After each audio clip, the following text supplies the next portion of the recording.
सरकारच्या परराष्ट्र धोरणाची राहुल गांधींकडून खिल्ली. जागतिक नेत्यांची गळाभेट घेणं म्हणजे परराष्ट्र धोरण नाही. राहुल गांधींचा हल्लाबोल. भर कार्यक्रमात केली थेट मोदींची नक्कल, तर भाजप नेत्यांकडून राहुल यांचा खरपूस समाचार. राहुल गांधी छिछोरगिरी करणारे नेते. मुख्यमंत्री फडणवीसांची टीका. तर राहुल गांधींना मिमिक्री आर्टिस्ट म्हणायचं का? शिंदेंनीही राहुल गांधींना डिवचलं.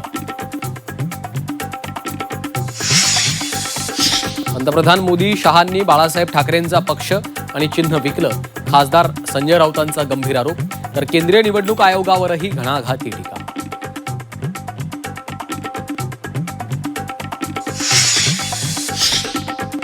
लोक न्यायालयानं शिवसेना शिंदेंना दिली आहे. पक्षचिन्ह वादावर फडणवीसांची प्रतिक्रिया.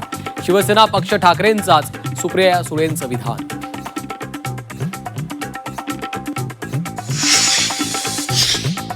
चाकणमधील बंद होत असलेल्या 76% कंपन्या निष्क्रिय होत्या. कंपन्या केवळ कागदावर होत्या आणि प्रत्यक्षात कधी सुरूच झाल्या नाहीत.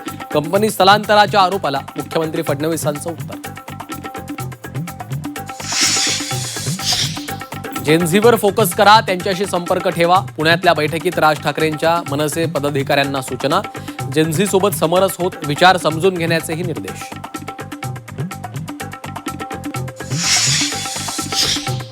जनगणनेमध्ये ओबीसींचा कॉलम नसल्याने नेते आक्रमक. सरकारचं आश्वासन एक जुमला. वडेट्टीवारांचा आरोप. तर सरकार काँग्रेससारखी चूक करतंय. हरिभाऊ राठोड यांचा हल्ला. 1 सप्टेंबरपासून ओबीसी समाजाचं राज्यव्यापी आंदोलन. पुण्यात झालेल्या बैठकीत ओबीसी नेत्यांचा एल्गार.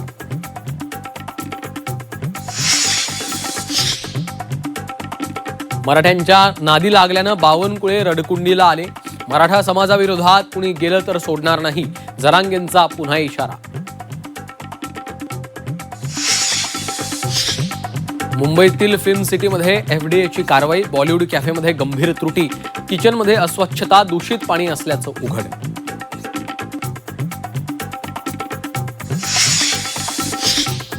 स्वातंत्र्य दिनाच्या पार्श्वभूमीवर नागपूर, अकोला, कल्याणमधील प्रशासकीय इमारतींवर विद्युत रोषणाई.